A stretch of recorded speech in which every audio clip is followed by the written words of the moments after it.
In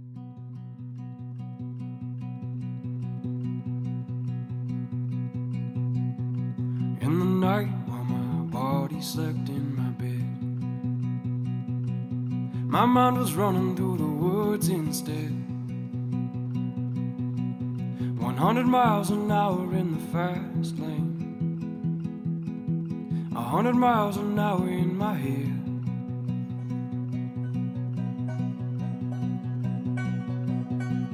And vagabond dreaming takes me through the night, sipping whiskey by the river, living out of sight.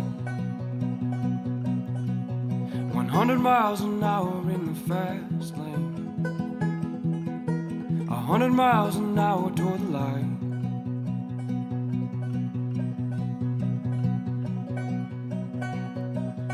See the curve in that river's bed,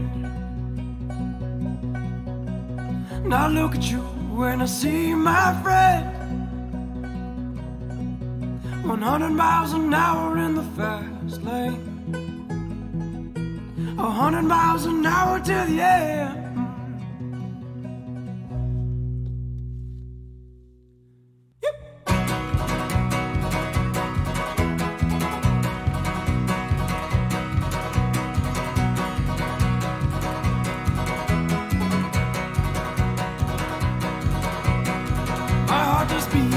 Cherokee drum, and in the morning when the sun does come, 100 miles an hour in the fast lane, 100 miles an hour in the fast lane, 100 miles an hour till I'm done.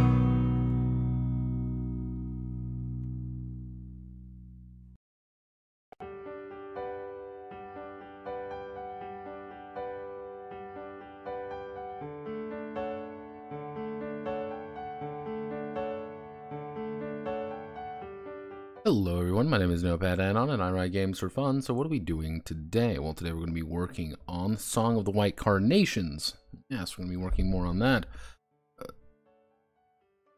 Fix up the audio here real fast because the audio is going wonky. I like it when the audio goes wonky, it's great. But yes, hello, we're back. And what happened in the meantime? Well, things... Oh god, people are discussing catastrophe in my fucking chat. Oh lord, that's never a good sign.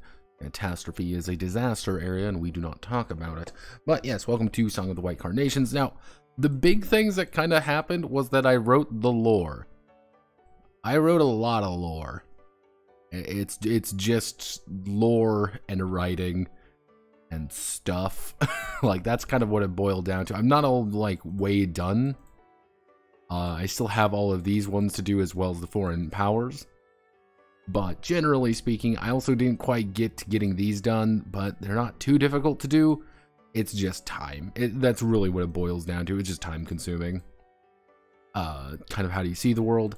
We're gonna, the goal today, the main goal today is we are going to finishing the Lonely Souls. Pretty much we want to finish character creation and set everything up for the adventure section, what we're going to do mostly on Friday. That might be a Notepad Must Die.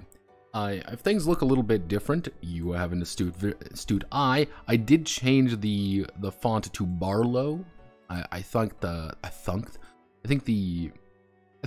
font Barlow worked a little bit better. I think this looks a little bit nicer. Still kept the heading font, so everything works. It looks pretty nice, relatively speaking. Not perfect, but it'll do. It's, as you can kind of see here, the basic lore is just the history of Spain. You know, Spain, and everything going wrong with some names slightly changed. We have the coup, we have the coup in 1932 with the left-leaning Popular Front. Oh no, they failed. Then we have the current situation.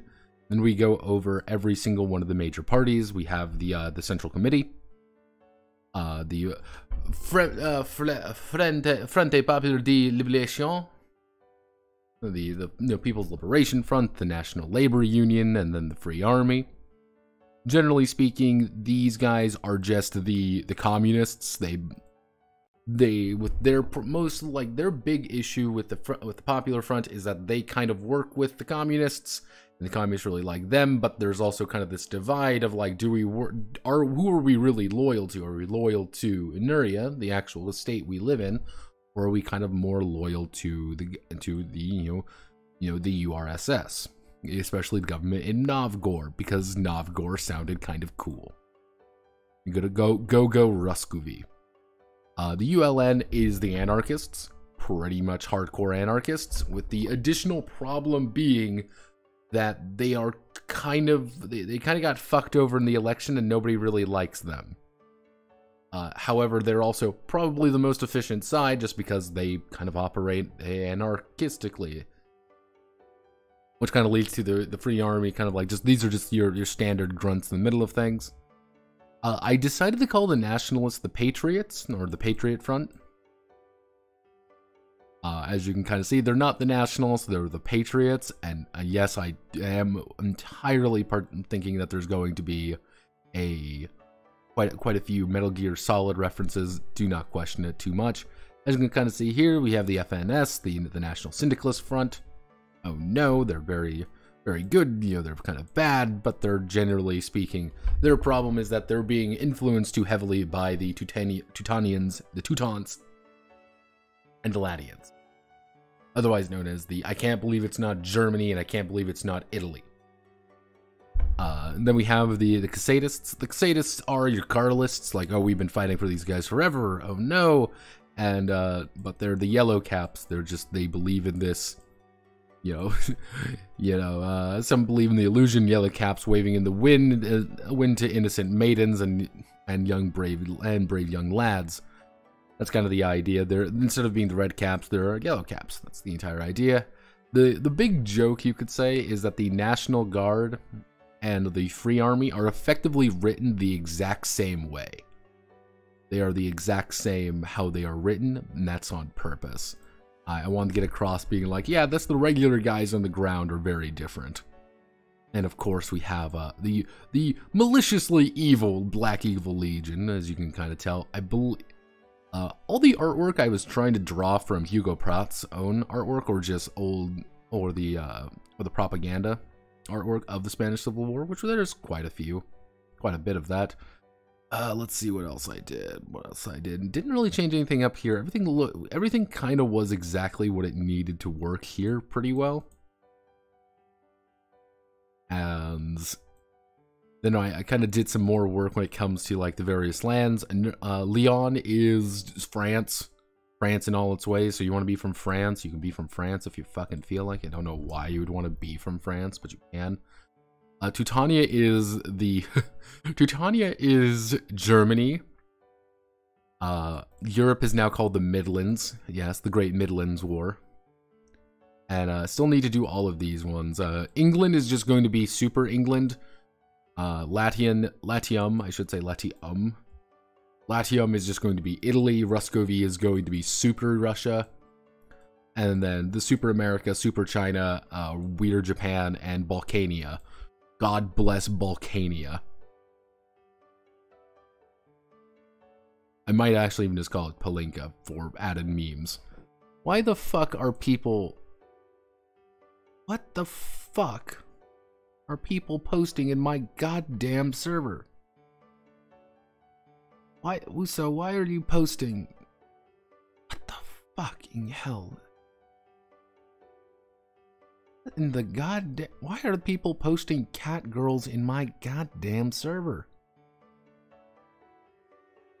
You wake up one day and you're like, oh goodness, it's Cat Girl Sunday. Oh Jesus. Fucking... Y'all fucking horny. Y'all posting like cat girl art. God. But yeah. So generally speaking, we're going to do this today. Actually, how do you see the world? We should do archetypes. And then we're going to move on to aspects. These are going to be our attributes, effectively, kind of how they're made. And then if we go all the way back up, we get to do skills. Skills is probably going to be the largest part of the stream, fun fact. I'm me just trying to find the number of skills. If I get things done relatively quickly, probably we'll move on to the adventure section, at least setting things up in the adventure section. Or just finishing up things in Lonely Souls, just to make things as pretty as possible. But yeah, that's kind of the basics of what today is going to look like. We're talking about catastrophe. Oh Jesus, good old catastrophe. I did a video on catastrophe a long time ago. It was like one of my first videos. Catastrophe was not a game. You must remember that it is not. It's an idea. Catastrophe is an ideal. The perfect game that does not exist. And I've debated on how to do like a catastrophe game, like how to really like sell the idea there. And generally speaking, the problem is nobody knows what the fuck they want with catastrophe. And so the only correct option is to avoid it entirely. Simple. Though I did get a commission document in, and people are apparently I got the confirmation.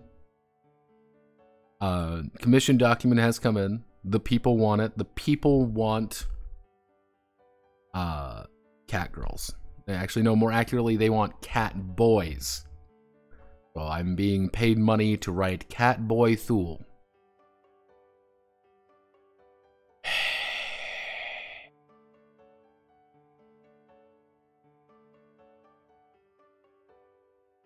My life is falling apart. Remember that.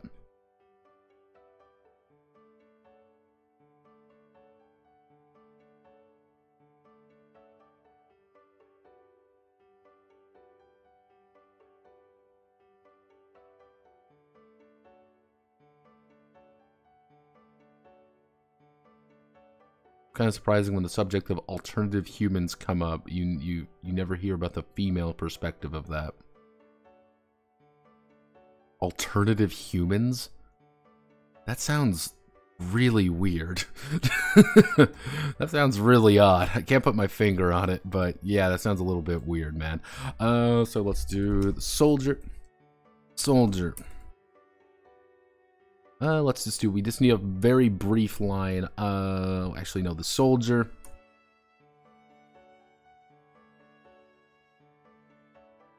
Let's see, gun in hand. How do I want to word this?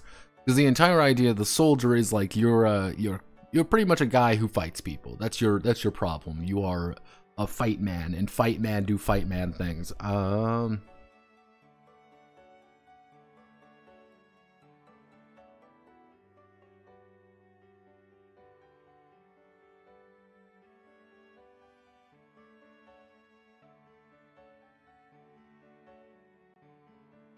What is a soldier? What is a soldier? To many, it's a brave individual willing and able to throw their life away. Throw their life away in the pursuit of their country, of their country's ideal. Let's see. To many, it's a brave, willing individual. It's an individual willing and able to throw. Brave individual willing and able to throw their life away in pursuit of their country's ideals. In actuality, a soldier is simply a tool. It is simply a tool, a weapon to be employed by their government, by their people. Weapon to be employed. To be a soldier. How do I want to word this? This is pretty much like what I want to do is give each one kind of like, this is kind of who you are in a kind of a broader sense. Actually, I know.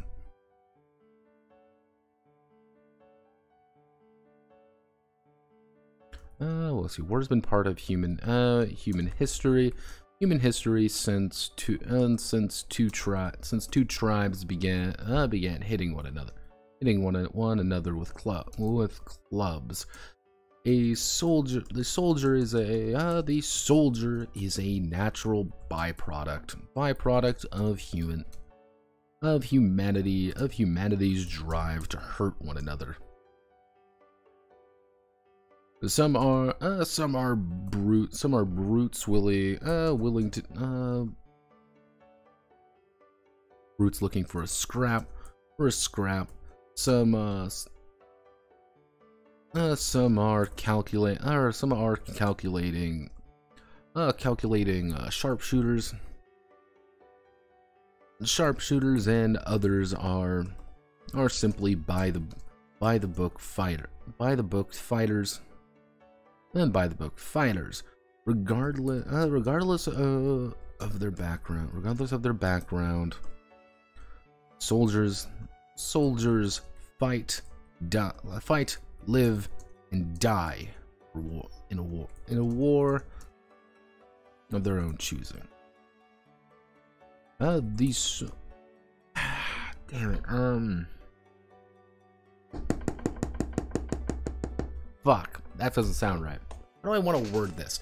First things first, gotta word this correctly. Like, even like, let's just do like the poet.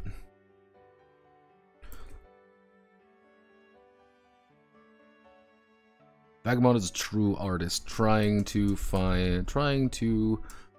their ideal muse in the rivers of Ineria. Some poets find themselves. Some poets find themselves hunting for a great story. Others are simply fed up with the hustle of.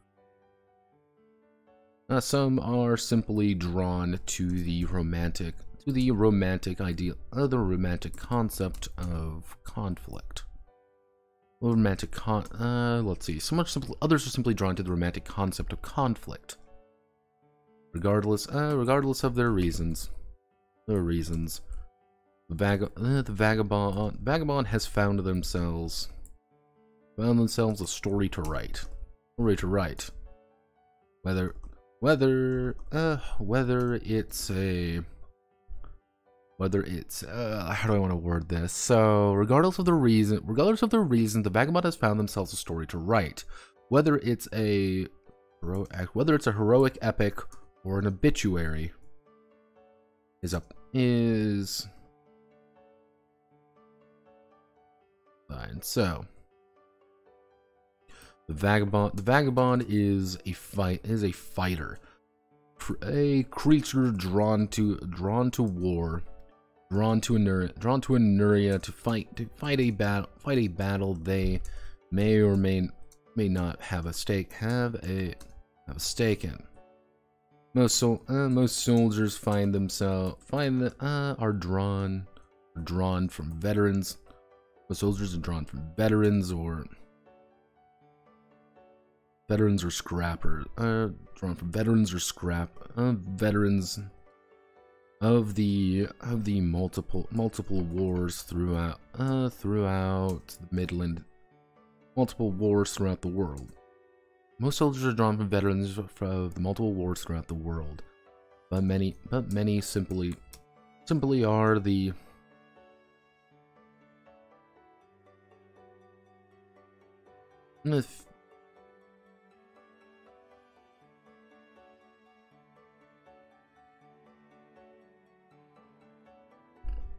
Most soldiers are drawn from veterans of the multiple wars throughout the world. Many simply are seeking a war to find themselves in. The vagabond, actually, we do, regardless of their reasons. The vagabond has found a war with no clear victor. Whether they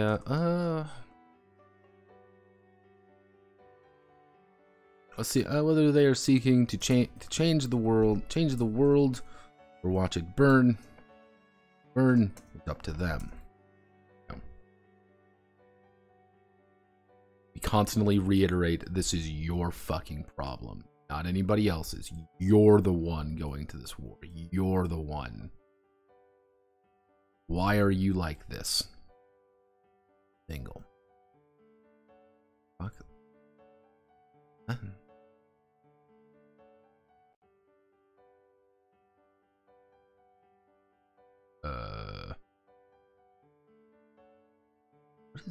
What is oh, weird. Vid. Cat girl, monster girl, androids. How would women feel if you entering the dating scene? Man, I don't fucking know. I'm not monster girl. I guess depends on the setting. I guess that would be kind of the question there. That's like how it depends on the setting. But that's kind of a, as usual, that's kind of a non-answer depending on what you're looking at.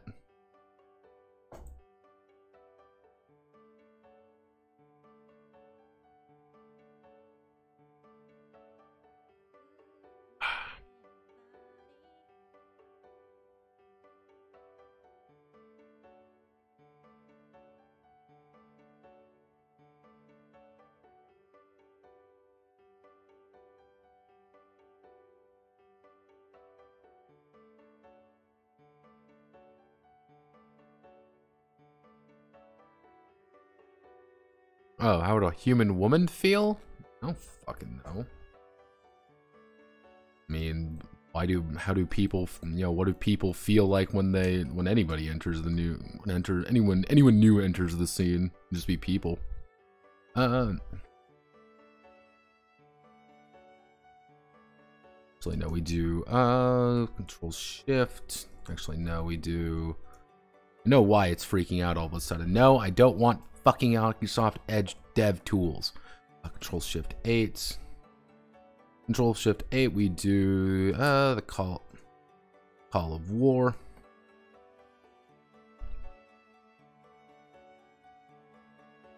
Call of War. The soldier may use any card. Let's see. The soldier may use any numbered card, regardless of suit, for any check involving violence against another person. You can't use it. You can't use any face cards, just your numbered cards. Which, it's one of those things, like, their value is like, okay, but you kind of want to give soldier, like, you know, you want to give them these cards. That's kind of the idea. You can only really use the numbered cards, regardless of suit, for any check involving violence against another person. Which, that's kind of the problem with the soldiers, that they're a violent person. Let's do, they're going to get, +1, what am I calling it?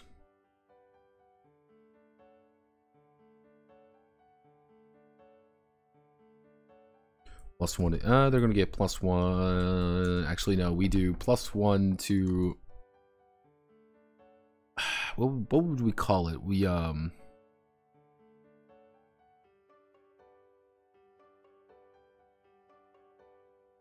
because I do want to have like a stat like dedicated to combat. That's kind of the idea. Like, here's like the combat stat, but I don't really know what to call it. Like, let me wonder. Combat synonym. There's got to be a good word here.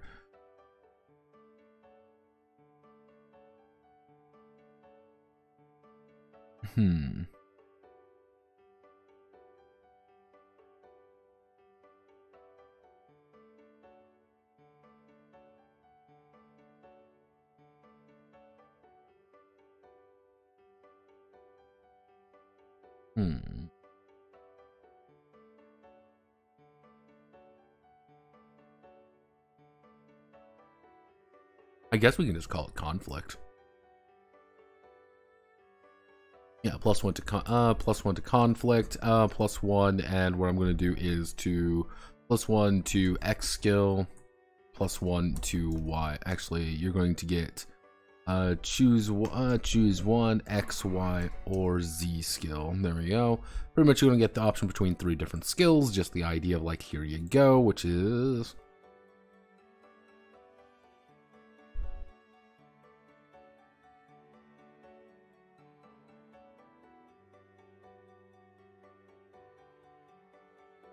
Okay, so we already have the poet. Let's just do the seeker here real fast. The seeker, the vagabond is looking for something,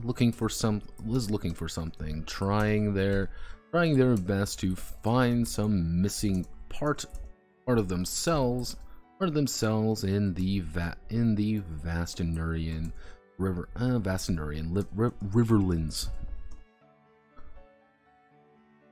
Some seekers are drawn from all walks of life, but particularly academics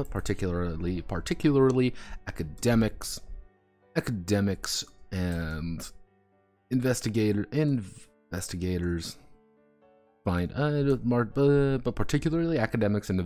find themselves drawn to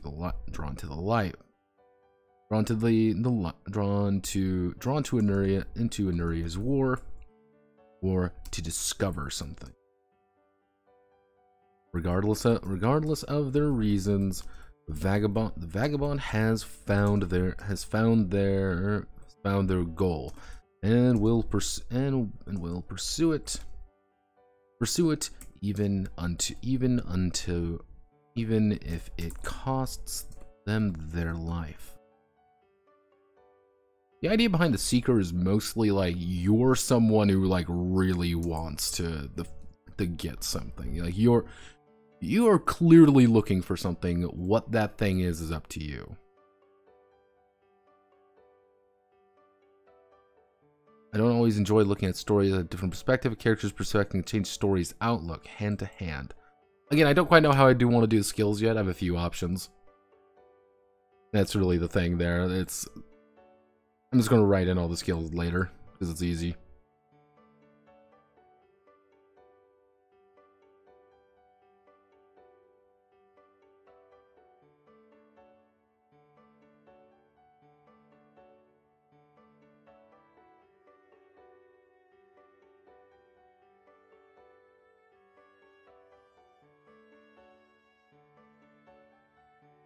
I don't even know what the fuck's going on in my server anymore.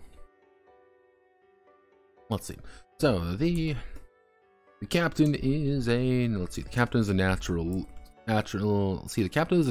leader, or the vagabond. Vagabond is a natural leader, finding themselves in a position of authority among the vagabond band, if only formally.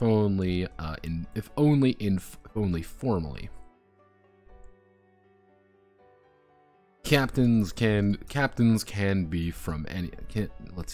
be from anywhere, but often are seasoned leaders themselves, even if they have been exiled or disgraced from that post.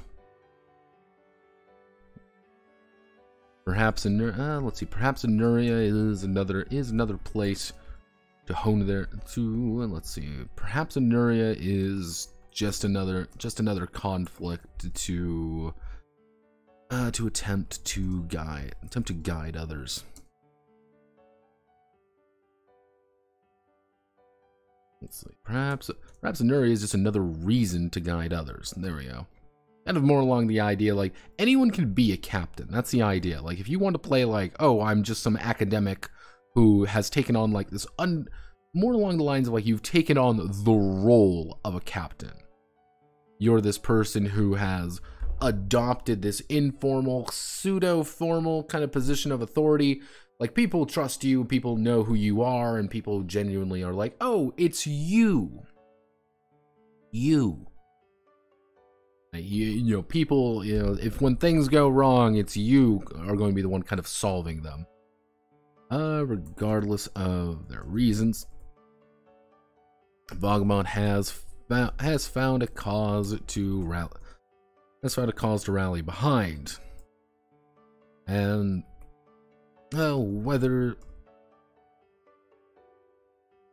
may and may be leading their coterie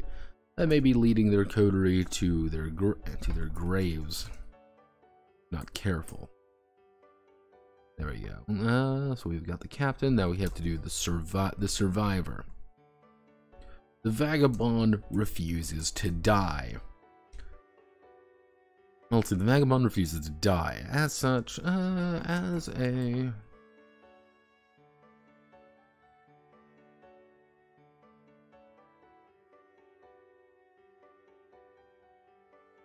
let's see.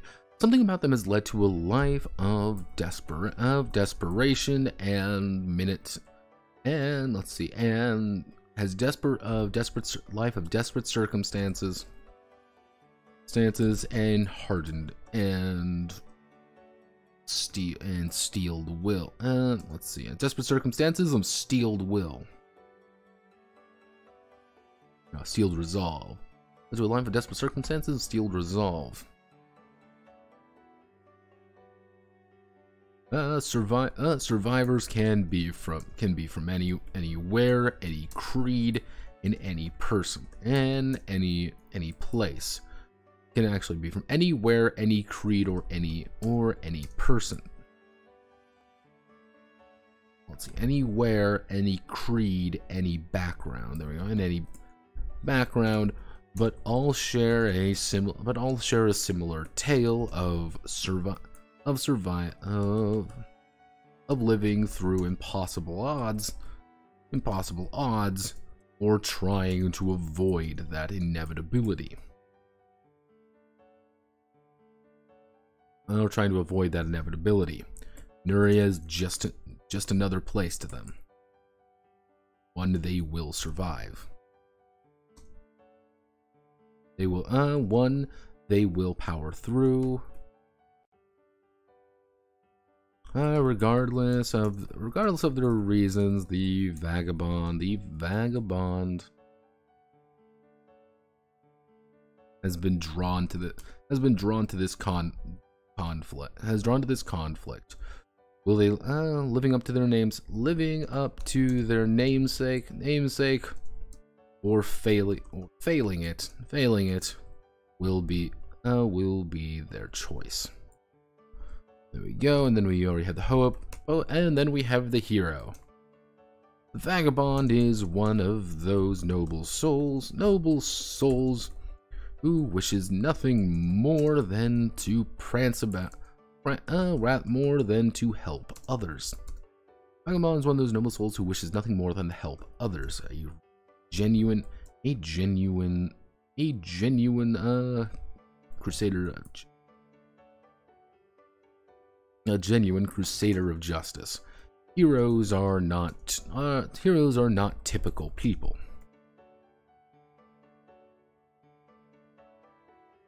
That's kind of in the criminal angle. I think that the idea is like everybody's a little desperate. Everybody's a little bit like you're trying, because the big thing is you're always running away from something or running towards something. So like the survivor's trying to get away from something, and now they're in Ineria trying to survive. The hero is pursuing a goal in there, but maybe he's also trying to be like, yeah, I maybe did some goofs somewhere. Like, yeah, no, I'm a genuine superhero. The issue being that I'm a genuine superhero and people kind of want me dead. So heroes are not typical people. They are larger than life and defy expectations. But a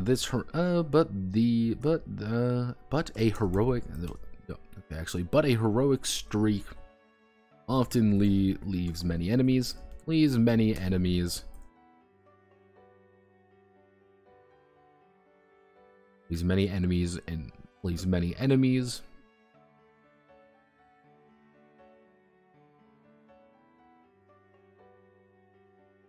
Now, care little for their nobility.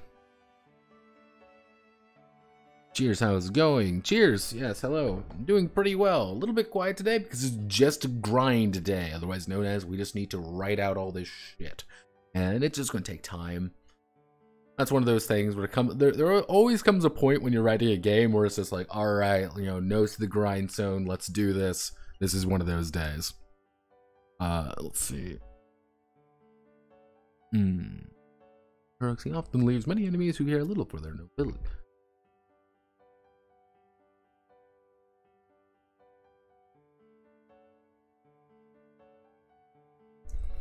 Another target of their crusade, or a way to escape. Regardless of their reason. Yeah, I know, that's sometimes what you just gotta do. It's like, all right, let's do it. Slam. Like, okay, regardless of their reasons. The Vagabond has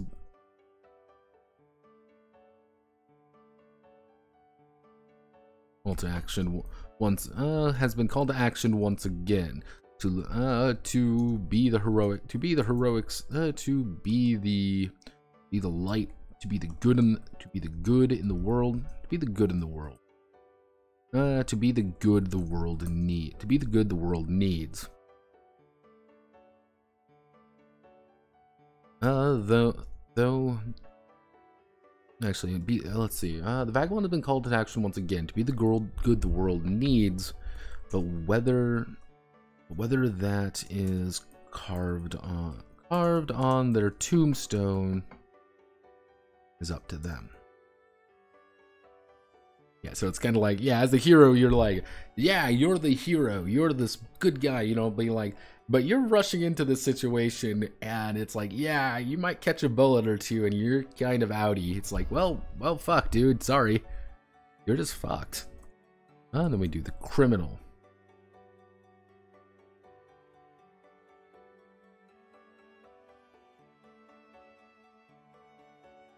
So the Vagabond has more sins than they'd like to admit. A checkered past, or even just being on the wrong side of society. Let's see. Even on just being on the wrong side of society. Criminals are everywhere. Criminals are everywhere. Criminals are everywhere, from the highest positions to the lowest slums. But only a few of these people truly. Actually, no. Let's see. Criminals are everywhere, from the highest positions to the lowest slums. Those seeking to escape the life, or embrace it. Lowest slums. Actually, from the highest position to the lowest slums. Many have found their way to Ineria. Many have found their way to Ineria not only to find redemption, but to escape a life they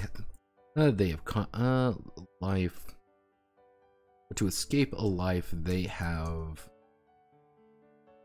been assigned. Regardless of their reasons, the Vagabond has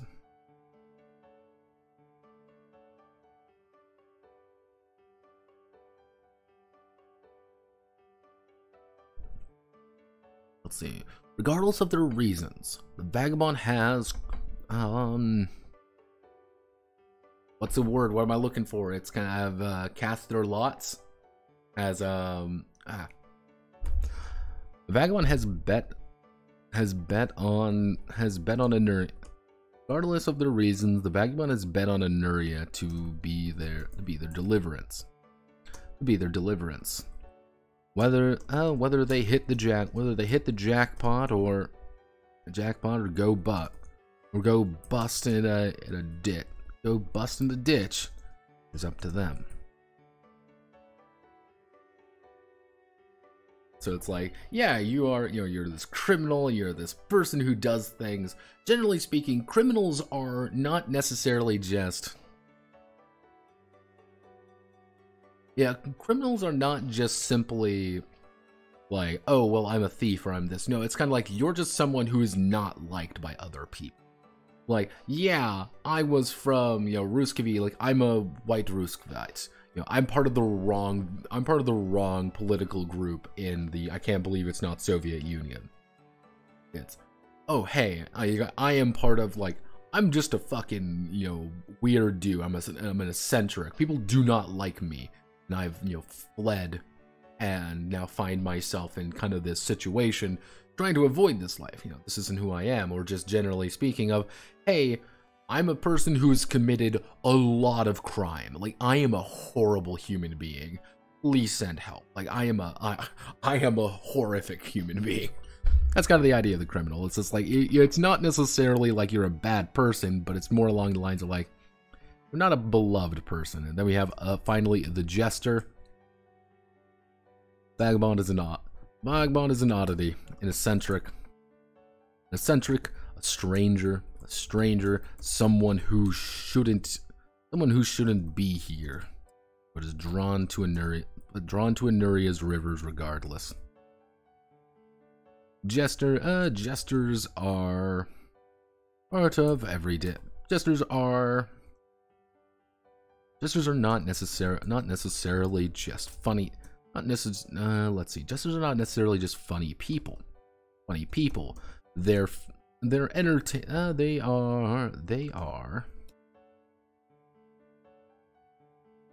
Must be something in it people wish they could do. Let's see. Jesters are not necessarily just funny people. They're creatures, not of this. How do I want to word this? They are individuals not suited for this life, or being a vagabond at all. Their time in Ineria could be for any number of reasons, but any number of reasons. Actually, it can be. Let's see. It could be for personal needs, or simply because they can be. Yeah, give me 1 second here, Fred. They can be. Whatever. Regardless of the reasons. The vagabond has adopted this life fully. Whether it ends in joy or ends in tragedy. Tragedy means little to them. All that matters is that they are here.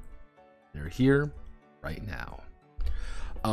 This is Song of the White Carnation, as you can kind of see by the title. Let me bring it all right here. The basic elevator pitch is the country of Ineria is currently undergoing a mass civil war, and you are a bunch of vagabond mercenaries coming to the country to generally do stuff. It's primarily inspired by the comics of Corto Maltese, and it's the final romantic war ever. And it's kind of you being drawn to this conflict as you are trying to run away from something. With one of the big ideas is that Ineria is a country of rivers. You are literally sailing down the river most of the time. One big armored combat. And it's supposed to be kind of I wouldn't say surreal, but kind of odd feeling. It's kind of odd. It's kind of like, yeah, it's a little bit weird. It's a little bit funky. But the idea is that as the Vagabonds, you are literally just a bunch of random fucks at the end of the day in a war that you really don't have any part in. But you're here, so you may as well try to survive it. You can't tell, I can't believe it's not, fun fact as well, I can't believe it's not the Spanish Civil War, because that's just how I operate. There we go, let me see the poets entirely.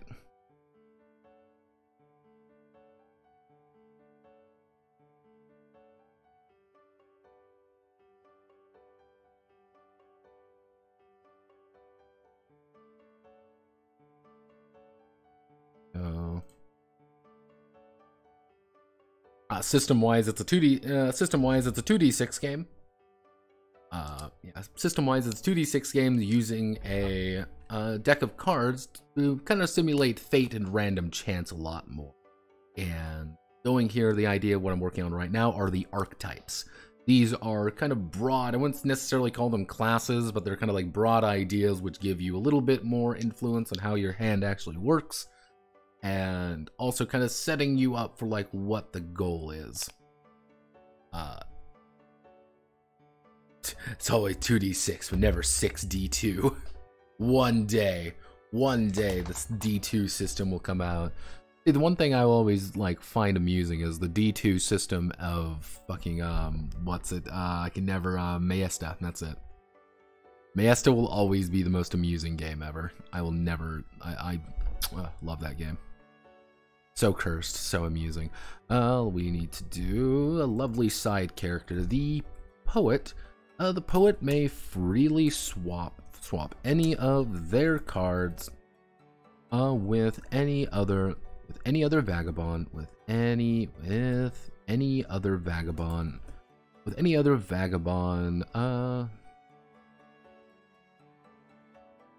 Let's see. May freely swap any of their cards with a vagabond. The vagabond once per episode. May freely swap any of their cards with another vagabond. Another vagabond once per episode.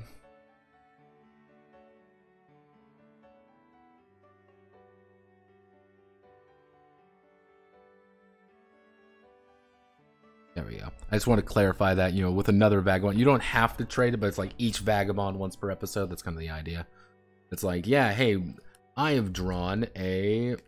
Just shuffle my deck of cards here, which every game designer should have a deck of cards on them. Let's see, 1, 2, 3, 4, 5. 1, 2, 3, 4, 5.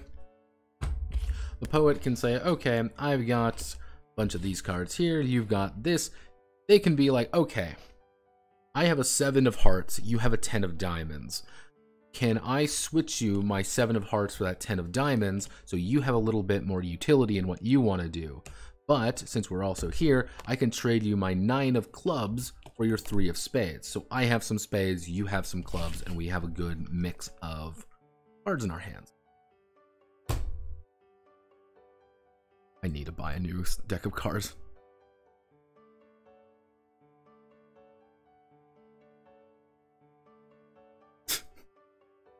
I feel like there's an awesome swashbuckling game in coin flips. 1 deck of cards, he says, I have a card drawer. Yeah, no, mostly it's 1 deck of cards. I do actually have a rule being like, in the very off chance, because you're never going to, the idea being like, you're going to have that first 5 cards per episode. At the start of the episode, you draw 5 cards, like, okay, this is my hand. This is what I have to do for this episode, because I want this to be a very episodic game. And you're going to be quick, you're going to be burning through it, and there's only very few ways you can actually draw cards. One of those being actually the captain. The captain can get everybody to draw a card. The unfortunate part of the captain is he can get everyone to draw a card, but if anyone's at 5, they have to discard one, so it's not really useful. Like, if you were to manage to go through an entire deck of cards, I would be amazed. Like, I would be absolutely astounded.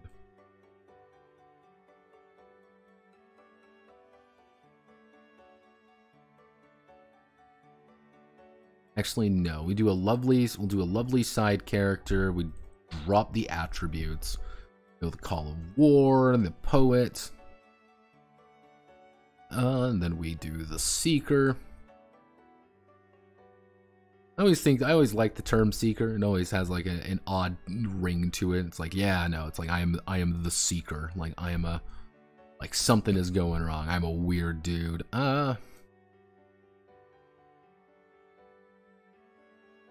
Actually, no, it would be, yeah,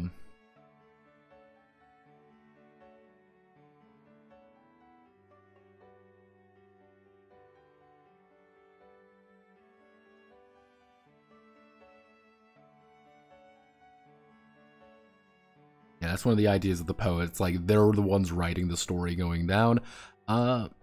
Not paranoia necessarily.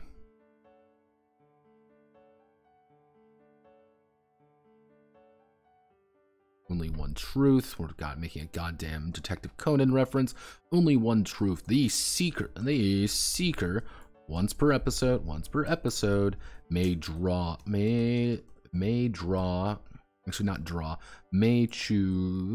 pick up any discarded card in the discard pile. Yeah, there we go.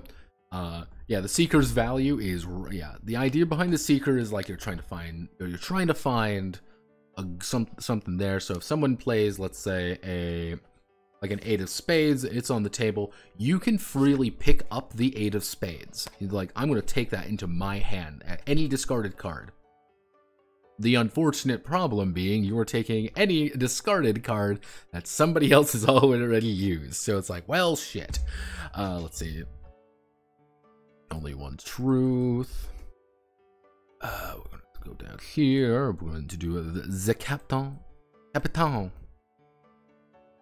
Dear Capitan.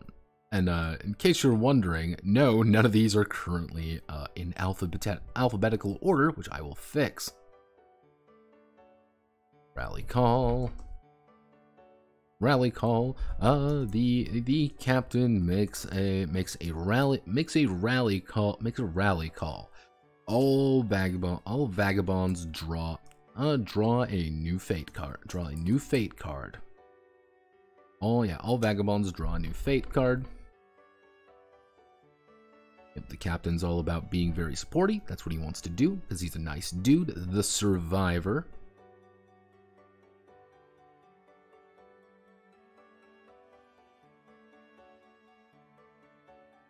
Refusal to die. The survivor can use any face card. To erase a wound they have suffered. It's a wound they have suffered. Because wounds, for those who don't remember, wounds, God please don't die, are something like this. Like superficial wounds don't do anything to really hinder you. Light wounds are pretty big penalties. Heavy wounds are like you're not doing too good. And then you can finally take a mortal wound, which is you're fucked. You're dying.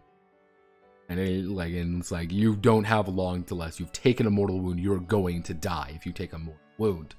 However, as a survivor, if, say, for example, I have let's say I draw my cards. I draw my cards. Can't draw for shit, apparently, though. Come on. Come on. Here we go. I draw every card. All the face cards are in the back. If I have a queen, for example, and I take a mortal wound, I can play my queen and just ignore it. Being like, it's not like I have powered through something that should have rightfully killed me because I will not die. Problem being is you need a face card. 5 captains, 10 players. Let's do it. Let's go. Let's see. This might not make sense to you, but do you love Blades in the Dark? I fucking despise Blades in the Dark. Well, not really despise, but I'm not a big fan of Blades in the Dark personally. That I am not. Did an entire stream on it, actually.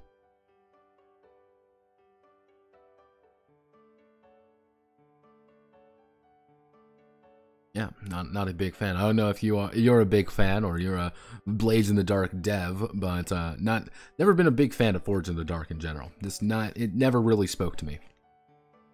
10 players, let's do it. Yeah, so why do you not like writing lore? I don't like writing lore. Maybe I didn't say that correctly, but like the issue with lore for me is it's just a lot of stuff. It's just a lot of like get number, like it's just like, okay, we got to do all the numbers, we got to double check everything, we got to make sure. It's just a lot of words and it's like, okay, it feels, how do I best word it?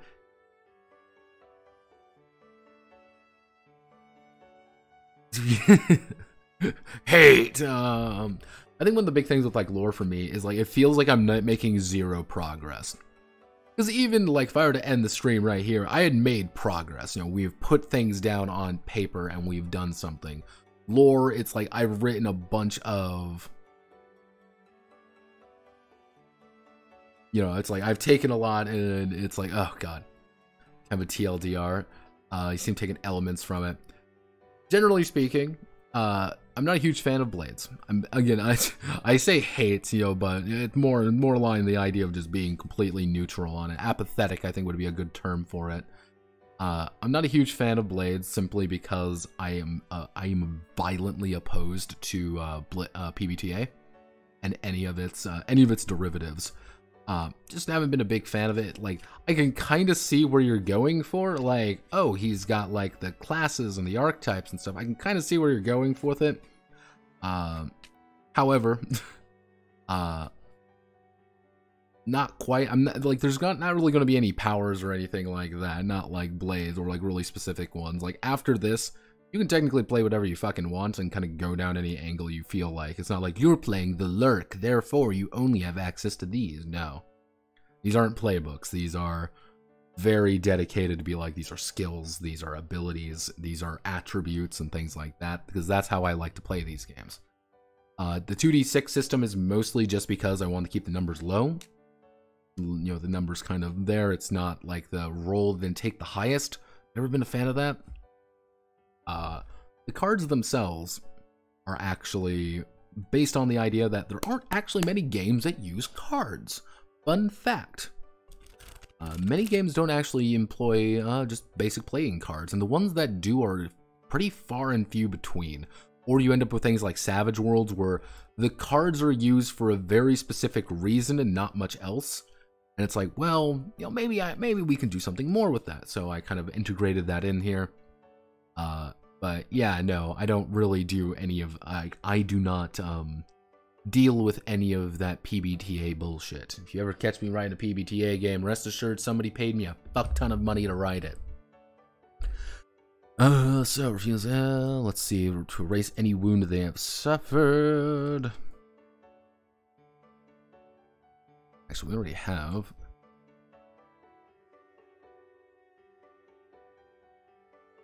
Yeah, the hero actually can get more cards, but the idea behind the hero is that the hero is selfish. Well, not really selfish per se, but they're like, the hero is the kind of person who's going to be able to get a lot of cards and get things with the additional problem of being like, yeah, no, it's like he is getting it, no one else is.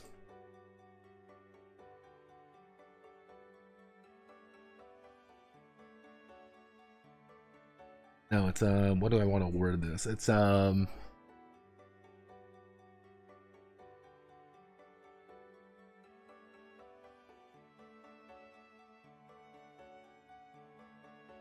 make a fucking Cruelty Squad reference. We want to make a, what do we want to say here? It's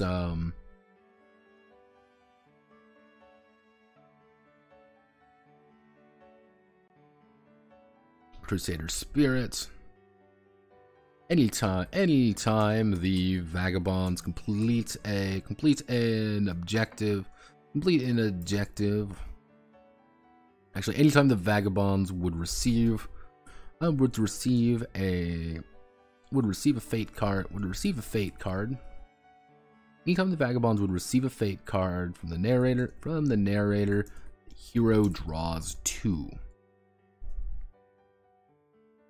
Anytime the Vagabonds receive a fate card from the narrator, the hero draws 2. Das Criminal. The Criminal. Can do is actually no, it's gonna break if I do this. I'm gonna do this. We're gonna do that. We'll do Ineria. Yeah, the criminal was the one I was having.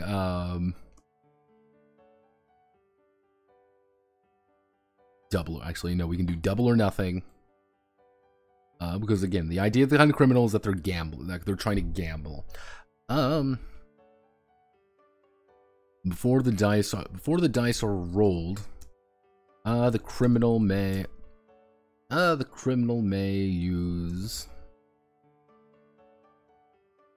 how do I want to do this? Yeah, the criminal was the one I was having the most problems with because it can go down a few different ways.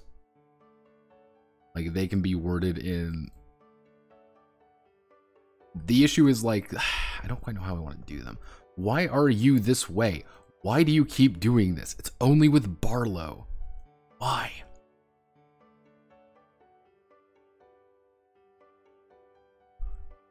Let me guess. I'm gonna hit enter, and you're gonna go down.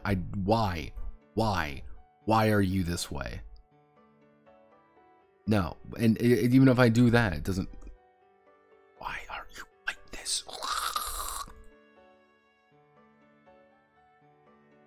The fuck? Wait, are you not? What? Hero's Journey. That's a pretty good one, actually. I like it. That's a good one. Yeah, we'll call this the Hero's Journey. See, you suffered to find a fuck ton. No pad out curiosity. Severe challenge. Sort of a challenge. Daredevil. How would you fix PBTA? Redefining the apocalypse. Well, here's the two things. Here's the two things with PBTA. Are you ready, everybody? Are you ready, everybody? One of the issues with like PBTA eventually what occurred was that people didn't quite understand what Vincent was talking about. Like, if you really go back to the initial apocalypse, I do mean the initial apocalypse world, I will actually go to bat for that version. Apocalypse World 1E, not 2nd edition, no, 1E. Because what Apocalypse World was really saying to do was, you are very dramatic characters in a very dramatic situation, doing a thing in a very particular way. If you go down that, like if you were to put a gun to my head being like, you must fix PBTA and write your own version of PBTA or whatever. One, I've just used the notepad narrative system. I just do that, but if I were forced to, rewrite things like that, I would probably go down to kind of what Vincent was going down. Hello, Fauna. No, you can go away, Fauna. I don't want to wake up. Maybe I'm always asleep. Deja vu. Because one of the big things with Vincent, and one of the big ideas behind Vincent's concept of the original version of Apocalypse World was, you are supposed to, how do I want to word this? People didn't take it correctly. Like, it's supposed to be, the original Apocalypse World actually had some crunch to it. I don't think people remember that at all, but there was some actual honest-to-God crunch in how everything actually fucking worked in that game. Because there was a lot of details of, like, how combat worked, of how damage worked. Gangs in general were really weird. Like, there was some actual meat to it. I would pretty much just bulk up the meat and make things a little bit more defined and make things like that a little bit better. But, no. But, that's not how people wanted it or interpret it. So, we live in a nightmare and we can no longer escape from it. Because I did learn about today, actually, what the hell this was. This is Apocalypse Keys. Yeah, this is, Apocalypse Keys. Which, what was the thing? What was the thing that really, where's the thing that really inspired my dream? Apocalypse Keys tabletop role-playing using a streamlined, powered by the Apocalypse engine. Promotes safe, collaborative storytelling, large live player characters, and one of those weird things that kind of boggled my brain a little bit here, which was, like, they're just using people chose to go down like, oh well, moves just do everything and things like that. It was like, that's not quite what this is what the point is. Like, you haven't done quite the point yet. Like, yeah, there's some which, mind you, I'm gonna give you a fun fact. I'm gonna give you a very fun fact here. There's a non-zero chance that they will not call Apocalypse Keys powered by the apocalypse. There's a distinct chance that in the book it will not be powered by the apocalypse, or if it is, it's going to be powered by the apocalypse, and everything else is going to be Apocalypse Keys. if you want something very malicious and very hilarious, and this is a non-zero chance this is going to happen, trust me, because fucking Evil Hat's known to do this. What they're going to do is, oh, it's powered by the apocalypse, drawn from apocalypse keys, powered by the apocalypse and apocalypse keys. Now, I like to say word association is important. They're making a powered by the apocalypse game called Apocalypse Keys. It just raised, by the way. Am I making a deliberate point that Evil Hat is trying to maliciously change the definition of Apocalypse Keys, or of the powered by the apocalypse? Yes, I am. Because fun fact, everybody. Fun fact, everybody. Vincent Baker has actually never copied, that's not official license. When anybody says, oh, powered by the apocalypse, that's not a license. That's not official in any capacity. You gotta, Vincent has not seen a dime from any single powered by apocalypse game. He's never seen a dime. And a lot of these things have not seen a dime. However, things like Blades in the Dark have the Forged in the Dark SRD. There's a specific license. You have to put the name on it. You have to put everything on it. You have the Aegon one. You have to put the specific name on it. You have to put the specific thing on it. You have Powered by Lesbians, for example. You have to put the specific name on it. You have to put the specific credits on it. It's a very specific thing. What I'm thinking they're trying to do, now this is completely unfounded, is that they can now claim the powered by the apocalypse, because it's not going to be powered by the apocalypse, it's powered by apocalypse keys. And the SEO fucking nightmare that's going to be is hilarious. I'm ready.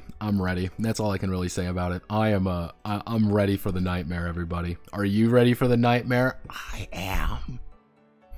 Please make it end. Please. I want out. But yeah, let's see. Double or nothing. How do we want to do? Oop, didn't mean to. So we want to do the criminal, the idea of, so let's see.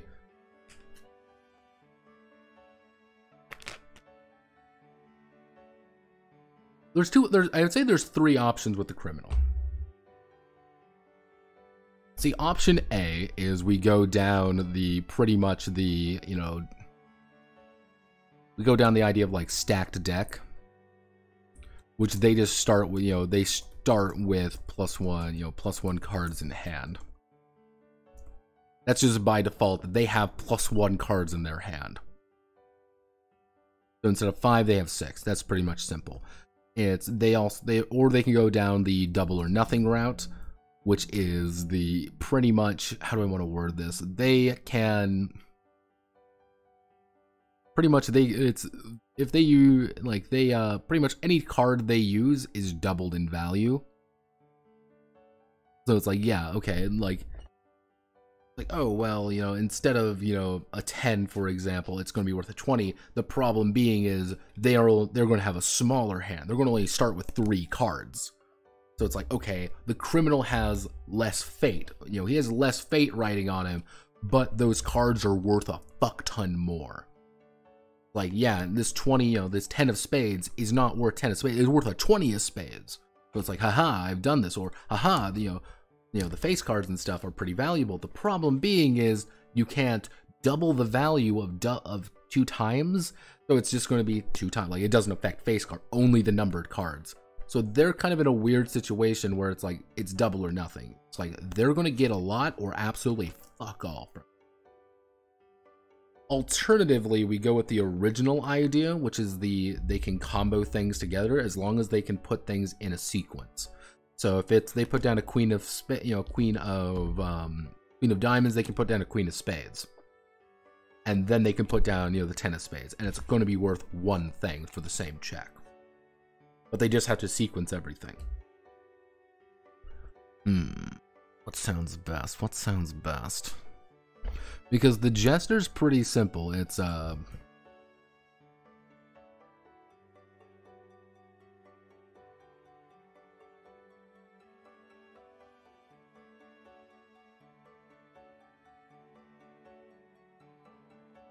yeah. Begins each episode with both jokers in their hand of 5.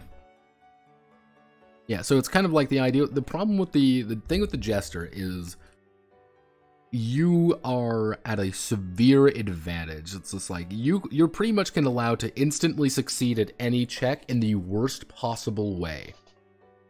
And that's kind of their joke. It's like, you try to shoot somebody with a gun, you play the Joker card. The problem being is you shoot the guy and you fucking splatter his head instead of hitting him in the knee, kind of thing. Like, oh, I want to shoot him in the knee. Like, okay, roll to shoot him, bang, and you blow his fucking head off. Ricochets off something and blows his head off. It's like, fuck, like that's not what we wanted at all. Or it's like, oh, hey, I need you to, you need to jump from one side of the building to the other. It's like, okay, I can't risk it. I'm going to play the Joker. Like, cool. You jump to the other side of the building and then proceed to crash through it, bringing you and the other person down into the same, pretty much into this apartment complex. You both crash into it like idiots. It's like, they just introduce complete chaos into it, but they can instantly succeed at any check. That's the value of the Joker. But the big thing about that as well is you've removed the Jokers from the deck. Nobody can draw a Joker anymore. It's all up to you. And so there's a little bit of card counting that goes into it. So it's like, okay, out of all the cards in here, we know that there are no 2 Jokers anymore. If we have a Jester. Yeah, I finally escaped my friends. What's poppin'? We're just going over stuff. Slowly and steadily going over archetypes. I am debating on what to do for the criminal. There really isn't any good options. I think I might go for the lower hand but bigger effects. I think that's a pretty good idea.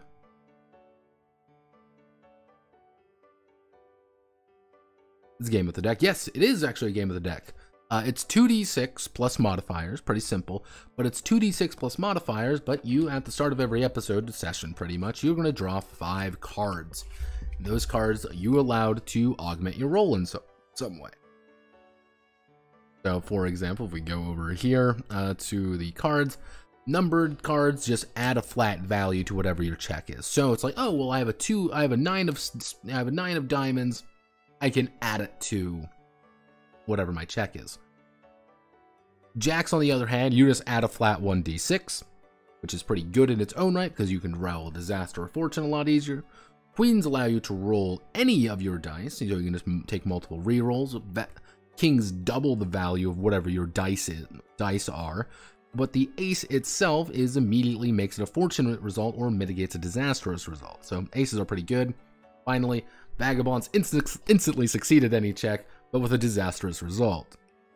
With a very smart thing doing is you play a Joker immediately followed by the appropriate ace, and you just instantly succeed with pretty much a basic result. You're good.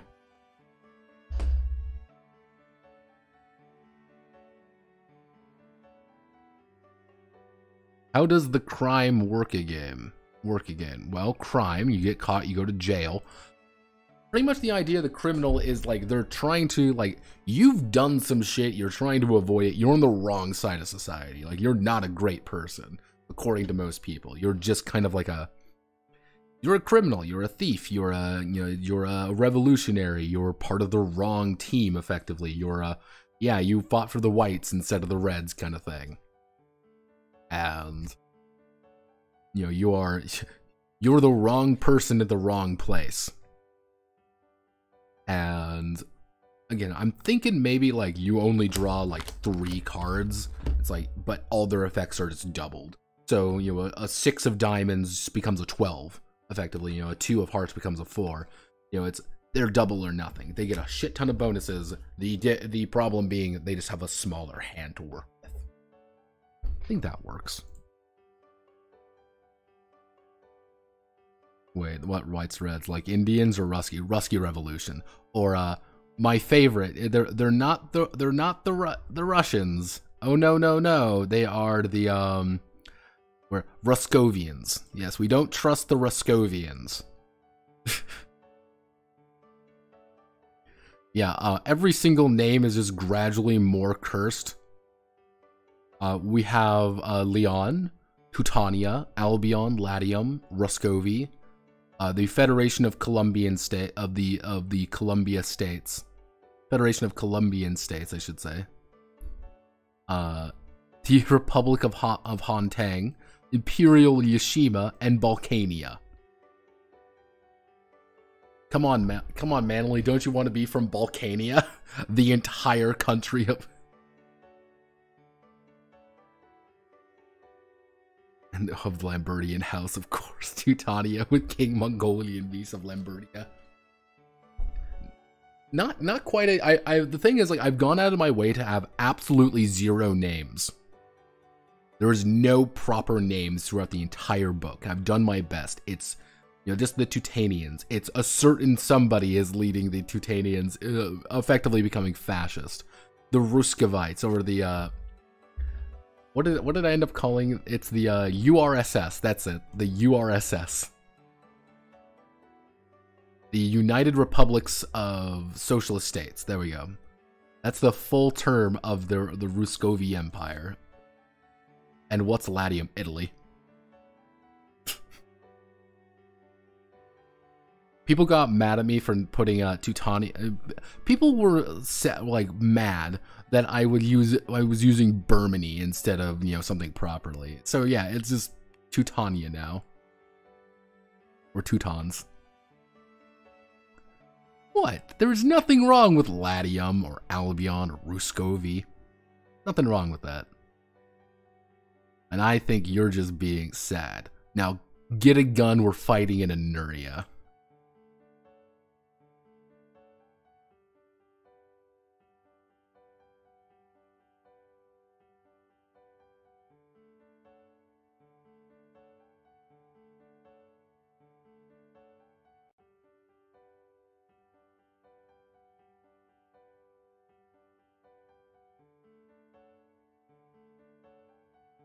Yeah, there we go. Criminals have a starting hand of 3, but all numbered cards are doubled in value. Face cards are unaffected. So yeah, you as a criminal, you have less fate than everybody else, but your hand is just far more valuable. Why? Because you're riding with issues. You're a problem person. I'm from Teutania. Yeah, see, Teutonians. Yeah, there's nothing wrong. I mean, I did have one where it was, because I'm like, oh, I have to put in where the one king, Alfonso Quesada is, because this is the ruling family, is the Quesada family, and if you ever want to know an obscure reference to literary works, this is it. But I was like, oh, where is he hiding? Well, it would have to be Switzerland. So, like, what do we call Switzerland? So I came up to the, yeah, Switzerland became Cantonia. I'm like, maybe I shouldn't put Cantonia in there, because that's a little on the nose, if you catch my drift. What we can do here is we do that, and we put it like this. We put an image right here. We put an image like right here and right here. Like, if I could fit like all of these together, that would be great. But like, so can I wonder if I can fit the? I could fit the captain in here if I really.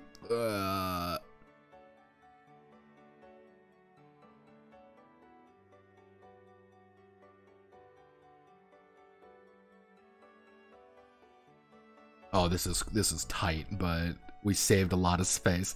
Yeah, there we go. Boom. We can put an image right here. Again, this is got a lot of lore bits here. We have all of this here. We put an image like right here. It's not going to be a big one, but it should be just big enough. And then we do those romantic ways.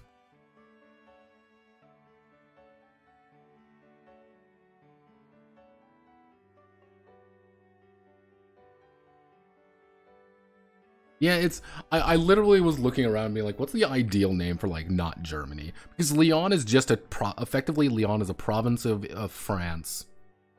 Albion is just an alternative name for Britain.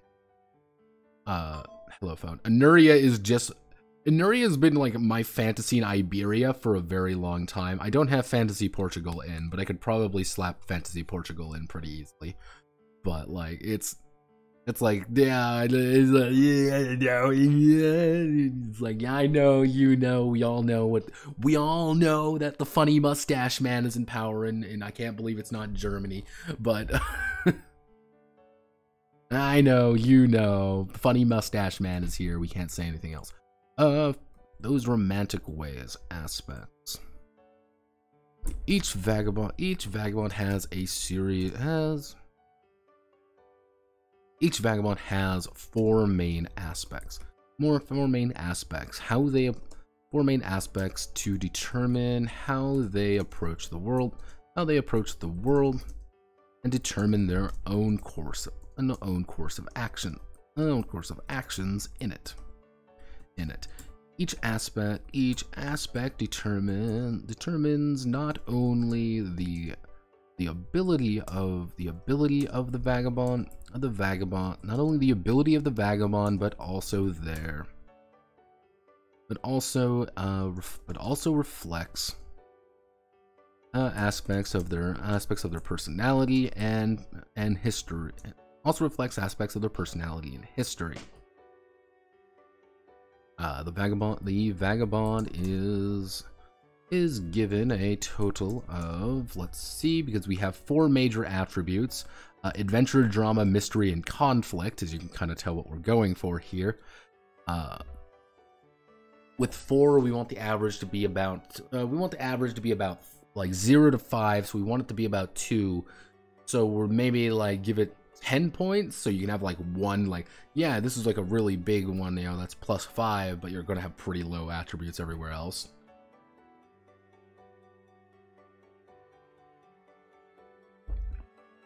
This is also going to play a big point in the skills, because skills are not going to be like a +1, +2 or anything. It's just going to be doubling whatever your attribute. So if, like, let's say, for example, I have a skill in guns.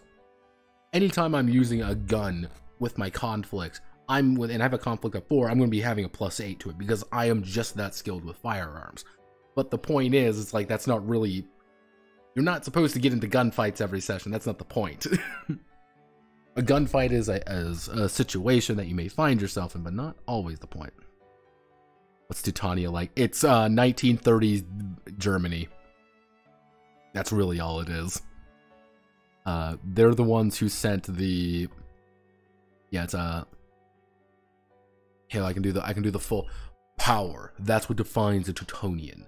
Most wars in the past century have involved the Teutonians and their attempt to rise in the world against the colonial powers. While they enjoyed early victories, the Great Midlands War broke the back of their invincible army, leading to the horrific Treaty of Colmar.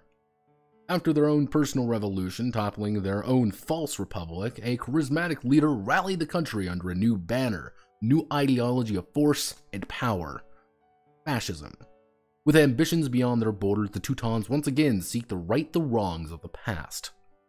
You know, if the Vagabond is from Teutonia, they're probably escaping or fleeing from the Iron Union purges of unright thinking. What they are, who they are working for, isn't a concern. All that matters is that any Teutonian outside the borders and not preaching doctrine is most likely not welcome home anytime soon. Though some are trying to escape something more personal, being on the wrong side of any war can break someone. Wandering Teutonians may have functional Inerian, though true soldiers of fortune may have at a conversational level. I originally thought about having like an entire thing of like each, like some of the major powers you can be a part of, like they're going to have a like percent chances of like, yeah, you can gonna be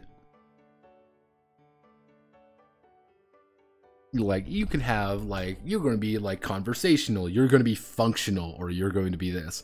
Like, I chose to be like, you can, like, everyone can kind of speak the language, but it's like, yeah, I'm speaking with a funny, funny big words or something. It's, yeah, I deliberately kind of made things a little bit like, here's like the most brief understanding of it, because it's You're weirdos, you're vagabonds, and it's not really supposed to be like a here's a full history lesson, no. Can all European history be summed up as then the Germans happened? Most European history can be usually summed up as but then Napoleon happened, or but then another country happened. Because like for the while the Germans were the issue, and then it was the French, and then it was the English, and then it was the Germans again, and then it was the Italians, and God help us all when the Austrians happened. Yeah, most fun fact. Sure. Yeah, it's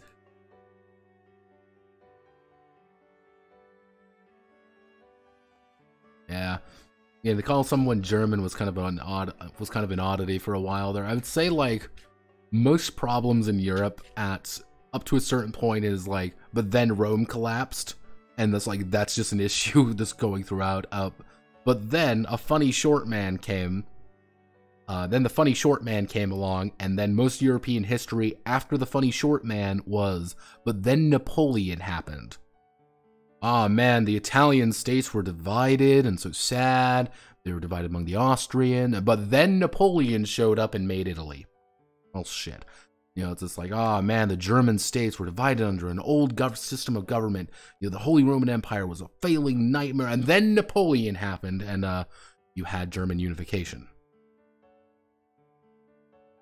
Yeah, it's like, you know, man, the UK was some of the strongest nations in the world, but needing always to expand. But it was always trying to. But then Napoleon happened, and then the British became uber powerful. It's like, but then the British. Most of African history can be summarized, but then the British arrived. I remember that distinctly when I was going through African studies in college. It was like, let's read about what happened here. And there would always be this distinct point in any article of, but then the British or but then the French arrived. Those were always the two. And then everything went wrong. It was hysterical. Every single time, without fail. Let's see. The Vagabond is giving me a total of 8 points. 8 points to distribute among their aspect. It's given a total of 8 points to distribute among their aspect, with a minimum of 0 and a maximum of 5. So if you spread it out evenly, you'll have 2 in everything, which is like you're a pretty well-rounded person. If you spread it out, you can probably, so if with like 8 points, you can like 2, 2, 2, 2 would be pretty common. What I would estimate is that we'd have like a 4, 2, 2, 4, 2, 2, 0 would probably be pretty likely. Or if you're being like, or it'd be like a 5, like the most extreme example would be a 5, 3, 0, 0. That would be like the most extreme variation.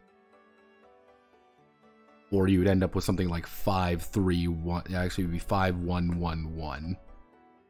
Like, there isn't actually that much you can do if you have a 5 in something, but that's fine. Really, like, that's okay with me.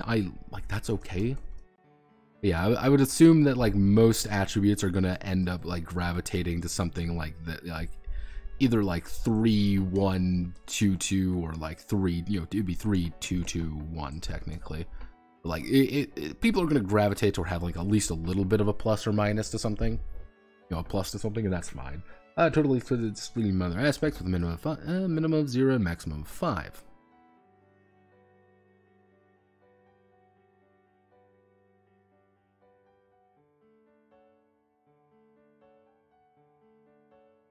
More in tune with it, the Vagabond is.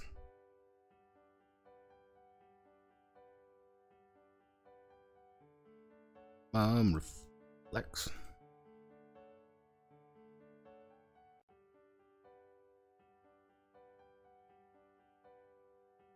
Modern history is basically a game.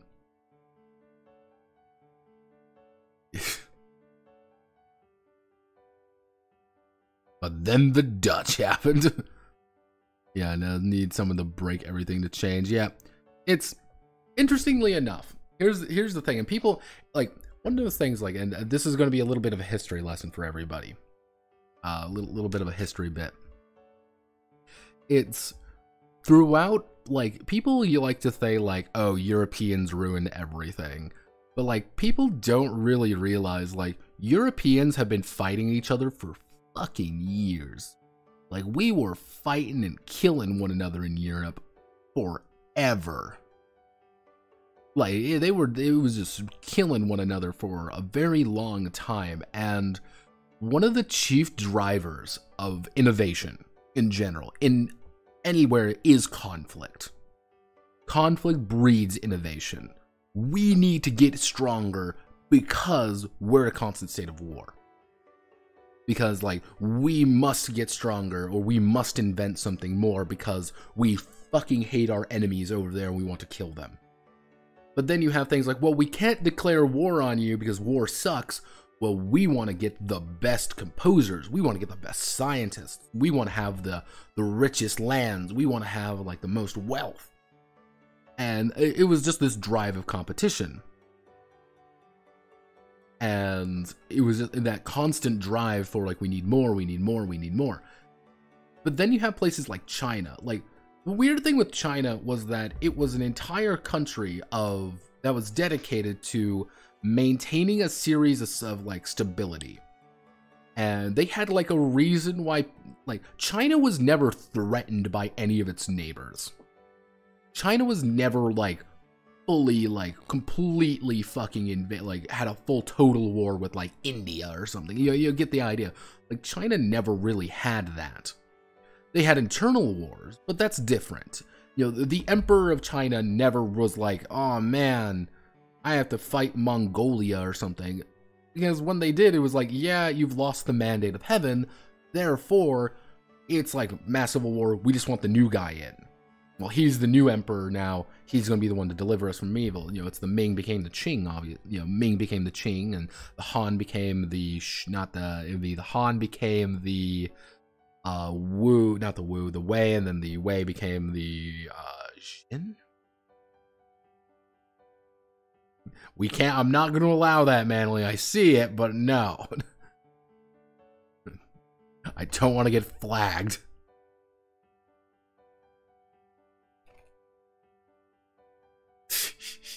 Literally 1984, yes.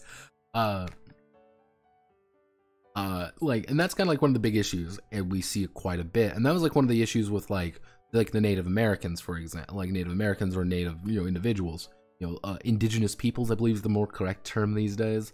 Because like one of the big ideas with the indigenous people were that there weren't really big conflicts. There just really wasn't.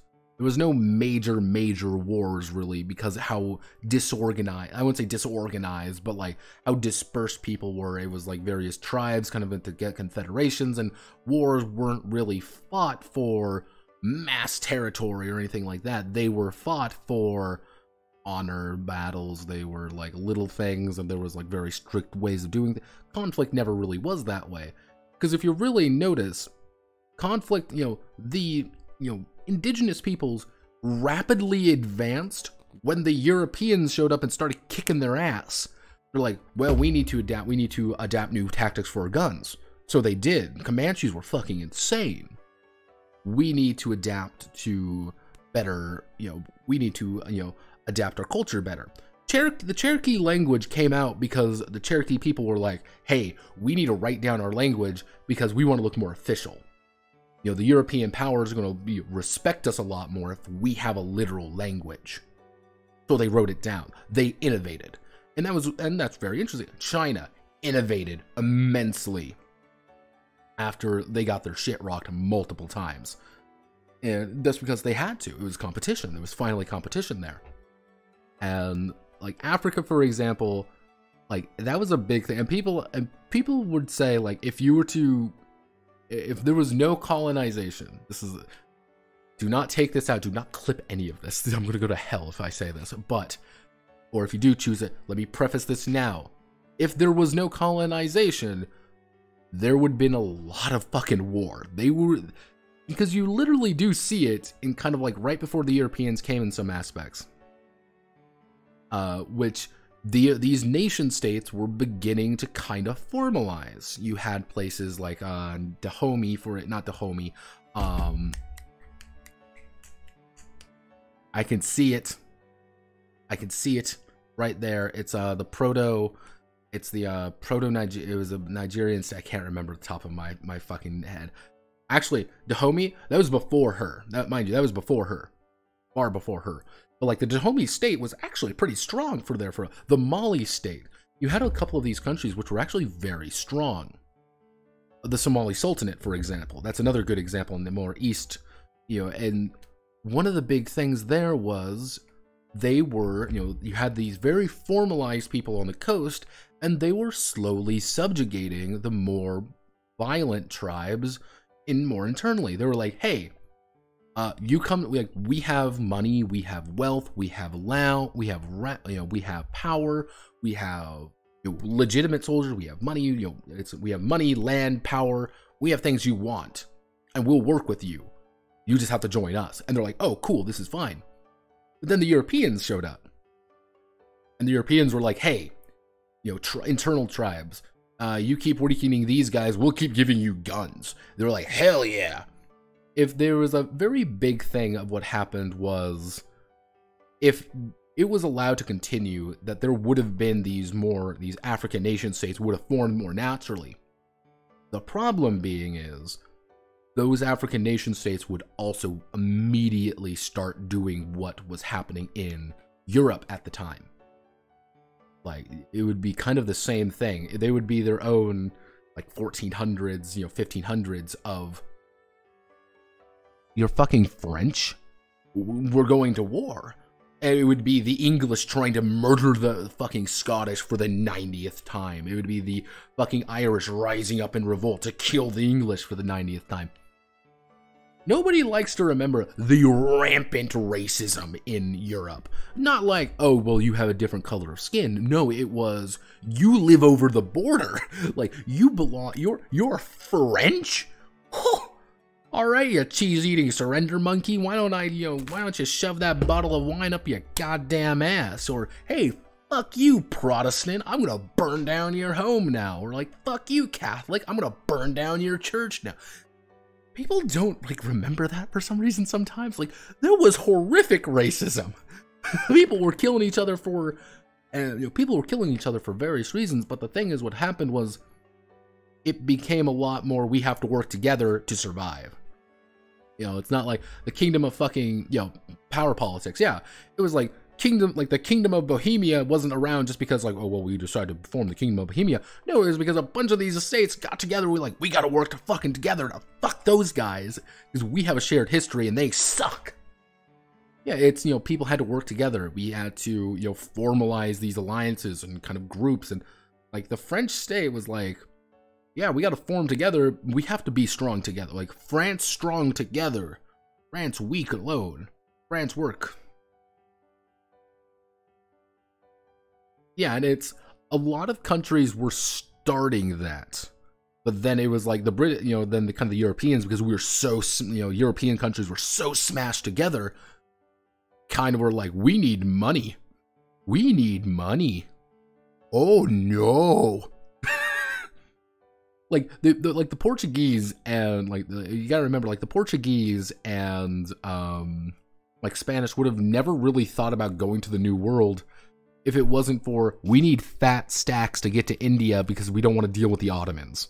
Like, we don't want to pay Ottoman taxes. Literally, the entire reason the United States is formed is because bitches don't want to pay Islamic taxes. Like, I'm like, cool, based. I'm like, all right. And then everything went wrong. Yeah, no, it's a...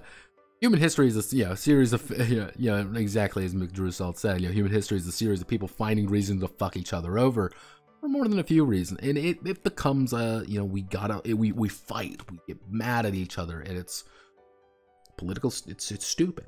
People fight for the reasons of fighting. I mean, for fuck's sake, Pakistan and India have been, like, warring over Kashmir. I don't think people quite realize Kashmir is Kashmir is, like, relatively rich, but, like, That's not something to risk nuclear annihilation over, but India nor Pakistan will ever back down from Kashmir. Because it's not about Kashmir anymore. Not about Kashmir. It's about, it's my Kashmir, not your Kashmir. And for fuck's sake, they developed nuclear weapons over it. You know, it's like China trying to, like, China's the largest country in the world with one of the strongest, economies in the world. And they're more than willing to, like, fight India over, like, a patch of land. Because it's not about the patch of land, it's about the concept that they own that patch of land. So, you know, we'd like to believe political realism died out, but it didn't. It's power politics. That's all it is. People suck. News at 11. Damn shame. Damn shame. We want to do... Come on, I don't want...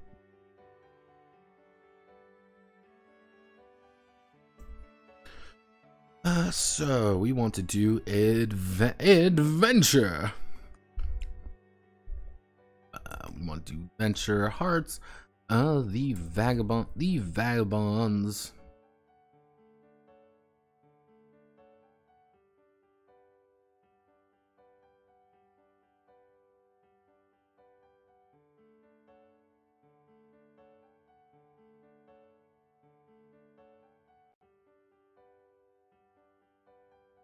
Let's see, the Vagabond's natural affinity for daring tasks, physical exertion, and powering through adversity.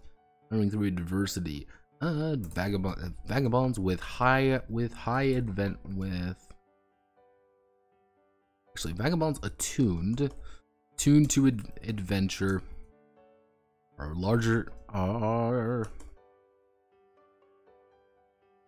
hardy and hale, willing and able to lend a hand to anyone. And then we go to drama. Diamond Dog. The Vagabond has a knack with people. Has a knack with people, dramatics, and of course the ancient art of let's see. No, has knack with let's see. The Vagabond has a knack with people, learning about them, finding out about them, and making sure to lie to them when appropriate. Vagabonds attuned to drama. Drama are larger than life. Are larger than life and can talk and can convince you of anything.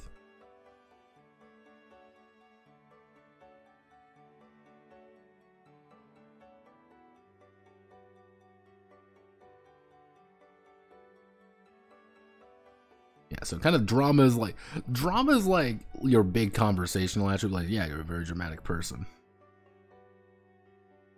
Oh yeah, it's real. Of course it is. It's as long as people will find a reason to do shit, they will find a way to fuck one another over. It's just the nature of things. Mystery. Spades is like right, yeah. The Vagabond is a natural sleuth, finding clues, investigating scenes, or finding that odd, or uncovering that odd little riddle,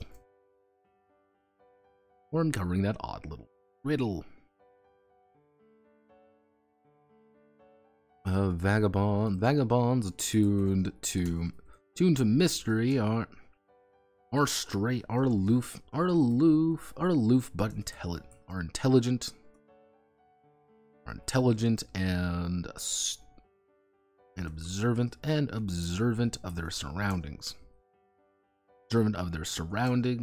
even if they come off a bit odd. And finally, we have conflict, which is going to be clubs. The vagabond is a sure shot with a strong left hook, with a strong right hook. Strong right hook in the right circumstances. Vagabonds attuned to conflict are natural fighters and able to get into a scrap with ease. And come out unharmed. Yeah, so like the idea behind this is like adventure is something like you're gonna roll your adventure. You're gonna have my 2d6 here. You're gonna roll adventure when it's like I need to leap from a building to another building. It's like I rolled a 9 plus whatever my adventure is. I've leaped from one building to another, to do something. That's more of like you're doing stuff, you're adventuring, you're looking around, you're lifting, you're carrying, and you're also trying to like hold desperately on to something, or you're trying to lift somebody up. That's what adventure is all about. It's about doing stuff. It's powering through. Physical. Drama, on the other hand, is your charisma, effectively. It's your knack with people. And even if this is just about learning about them, finding out about people, or making sure to lie to them, the idea behind drama isn't necessarily like roll drama to like talk to somebody. You could be a really awkward person and just never talk to anybody with drama, but it's your ability to learn about them. Read the room. Know, like, okay, I'm like 90% sure that person is a lot more wealthy than they like to say they are. That person over there is clearly infatuated with this other person. So maybe we can use that to our advantage. Or that dude's 95% asleep. Let's talk to him. It's like, okay, then we have, mystery, which is like, okay, we have a bunch of like documents in front of us. It's your ability to be like, we need this, this, and this. Or it's like, okay, where would they transport the medicine? Well, and then we go with here. This is your kind of like more of your intelligence attribute. This is your like raw intellect. Your ability to uncover things that are in front of you. It's like, where drama is reading people, mystery is reading situations.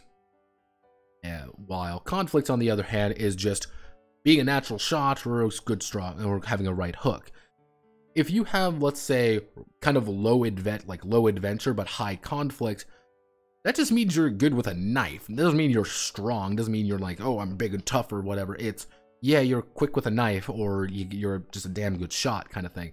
It's kind of that idea. It's not necessarily like, oh, well, I'm strong, therefore I hit you hard. No, it's like, yeah, it's like I have a switchblade, you don't. I may be, 100 pounds lighter than you, but I've stuck this in your throat. Or it's like, yeah, you may be super smart and stuff, but here's my big iron. Like, that's kind of the idea.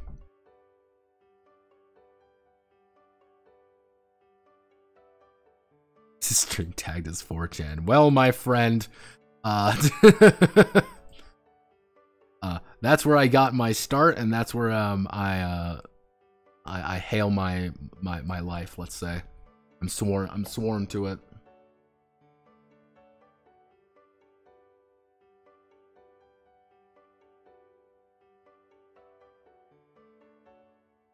And as you can kind of see, I see WVT on there as well, which is Western VTubers on VT.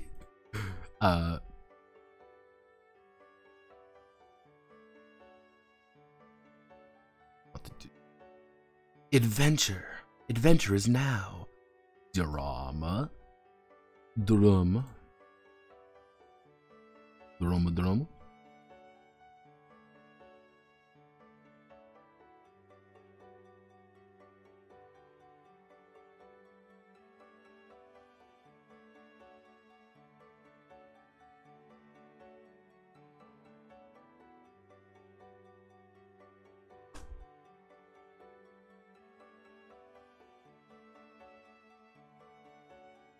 We do that. We do table properties, color, white. Kind of see everything there. We kind of get the idea of like, okay, here's our 4 attributes. We can do. Actually, if I want to be really weird, let's do that. But then we do Justified, do not fail me now. Fun fact, if you ever want to do, I will say this, if you ever want to do actual honest to God columns, you know, columns like this in Google Docs, make a table. Do not just use a column tool. It is pain. Yeah, Solid, I'm going to give you a hint right here. Solid's a little bit odd, but we all love him. He's our good friend. Aspects, the Vagabonds aspects.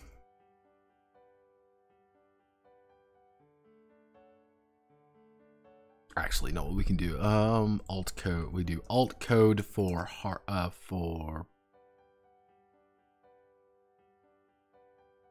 oh Jesus.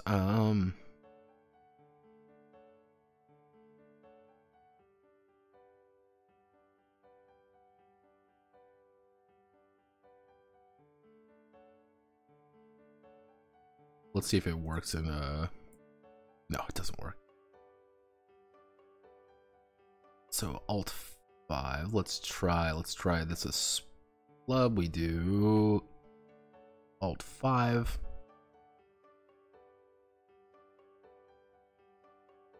Maybe like alt shift alt no, shift. Oh, that did work. What the fuck? Alt 5. Okay, it delayed a second. That was kind of weird. We'll do alt 9828. Alt 9828. Oh, that's not it. Alt 9828.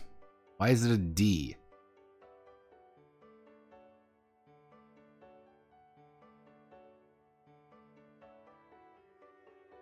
Wait, is it just like alt 5? No. Alt 6. Okay. So that's alt 4.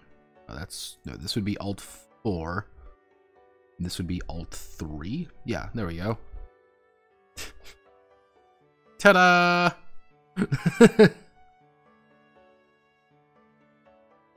I would love to learn my alt codes better, but alt codes always throw me for a loop because it's always like I'm like always 90% sure I've got it right, but then it's like, haha, you don't. It's like, what the fuck? It's like right here. What does this mean? So it's like, yeah, it's alt 5. So yeah, okay.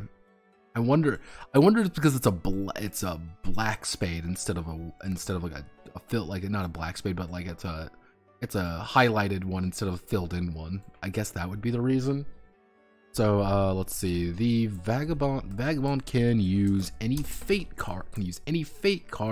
Of the same suit of the aspect. Yeah. So the Vagabond can use a fate card of any of the same suit of the aspect.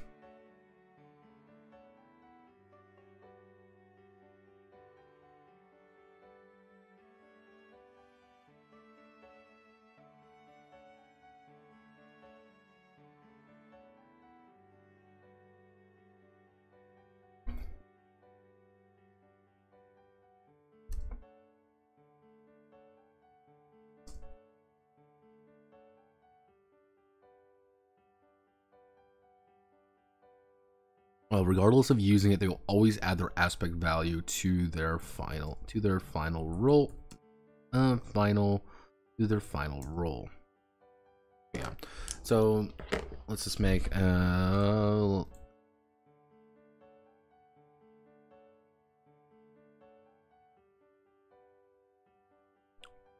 feel like I'm missing something here. Like this seems really, really simple, but I feel like I'm missing something, and it's gonna drive me insane. But we're gonna do an example. We'll do an example. Actually, we'll use John Carmack. That's an actor name. I know that's an actor name. Yeah, okay. It's Ocula. I know that name sounded familiar. I'm like, John Carmack. Yeah, that sounds British. We'll do John. Well, actually, we'll do John St. George.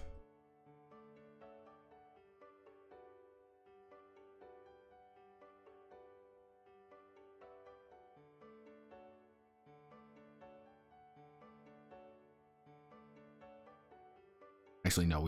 Let's go a little bit wild. Let's random name generator.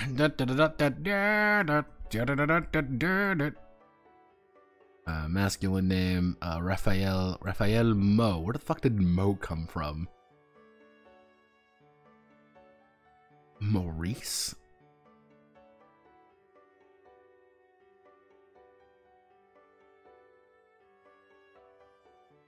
Raphael Maurice. Not Latina, Latian, Latian.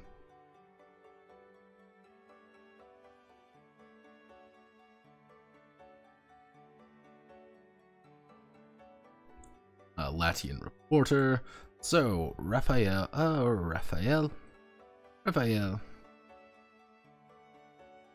is a Latian reporter, most notably we would do a opposition paper writer, most notably a writer for a opposition paper in Latium, an opposition paper in Latium. Going to Ineria. Ineria was a mixture of work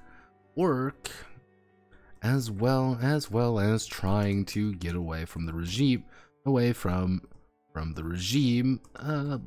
regime cracking down on his work. Raphael is a... What would he be first? He would be, actually no, so he would be a... Raphael is a poet. Raphael is the poet archetype. With the following aspects. With following aspects, he has adventure 1, mystery 3, drama 3, and conflict 0. So actually there'd be 6, 7. He's gonna, there we go. He is terrible in a fight, but he doesn't need to be in a fight because that's not his point. He's a fucking reporter. Yeah, he's just this goddamn little reporter, and he's like, I'm doing my best. Latin reporter, no leader. We could slap an image right there, kind of be like, this is him.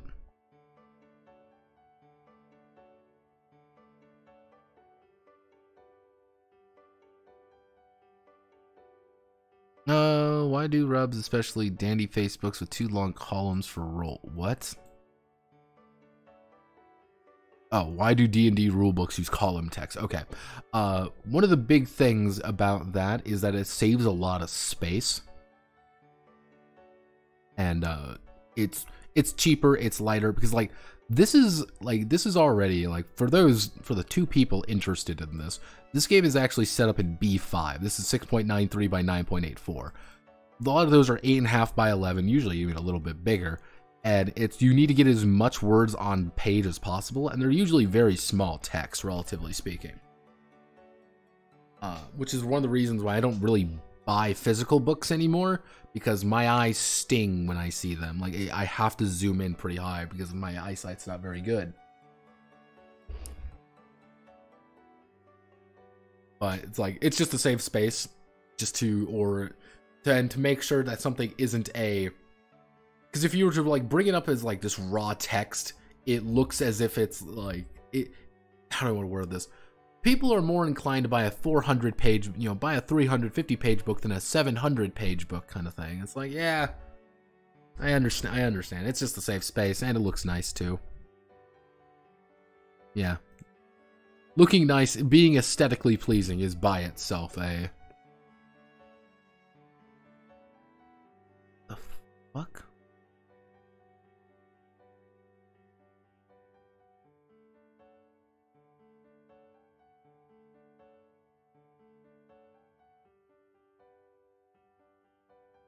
What in goddamn is going on in my server? Nope, not gonna think about it. I'm gonna ignore my problems. Because that's what we do. We ignore problems. I've been streaming for 2 hours and I haven't even had dinner yet. I'm gonna have fried rice tonight. It's gonna be good.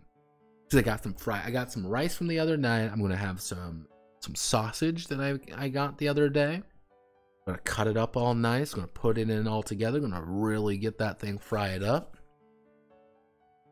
I wonder if I have anything else I can put in it. I feel like I should put something else in it, but I don't know. Because I got some like weird, you know, Korean really hot sauce the other day. My mom was like, "This is too hot. I can't use it here." And I took a little bite of it. I'm like, "Holy shit!" So, yeah, we'll get that after. Let's see. We're good with the character. Here's our example character, Raphael Marius, the Latium.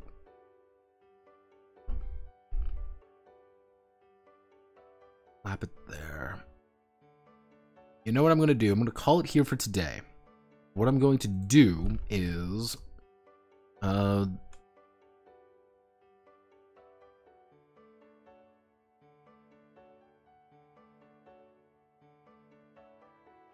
do I want to word this? Pretty much I need to debate myself on skills. Because I know how skills are going to be. That's the thing. Like, skills are going to be, for lack of a better word, like just a single word. So it's going to be like guns. But if you have the skill guns, you just double whatever your attribute is. So for example, it's just like, oh, I want to shoot somebody with a gun. So it's going to be, and I have like conflict 3. I would instead have conflict 6 if I have the gun skill.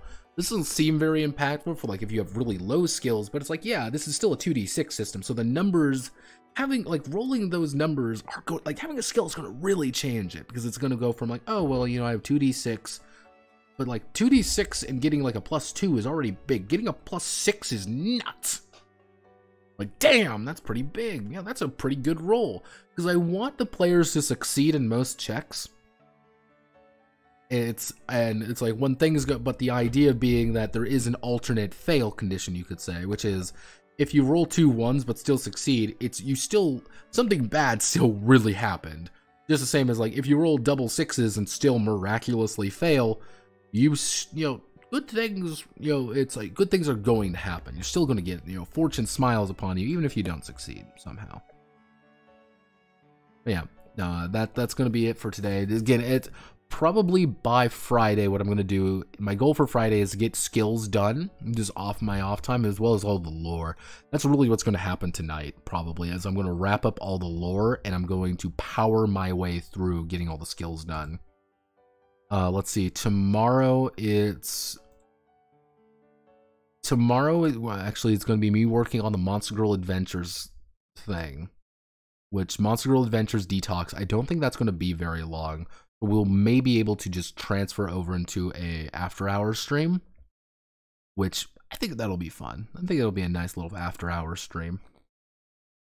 Most likely I will end up making it a either it will be Kizunaito, or it will be God Killing Swords, because what's going to happen this Saturday is whatever is not done, we're going to finish it on Saturday. Which does mean I am going to sit down possibly for 8 hours and just finish things I need to finish. Not necessarily like this game, but like we need to finish God Killing Swords. Then we need to finish Kizunaito.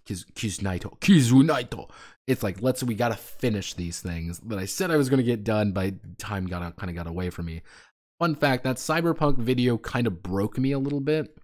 But next week, we get to do another very cursed video. I already have the next one entirely inspired by Kaiser Cat making a cursed fucking post on YouTube. So that's going to be fun. But yeah, we made pretty good progress today.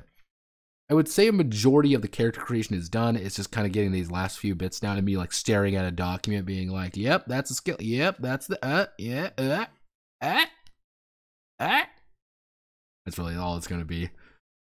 So thank you all for watching. My name is Notepad Anon. I will see you most likely tomorrow, maybe if things go according to plan, but most definitely on Friday and Saturday. So thank you all.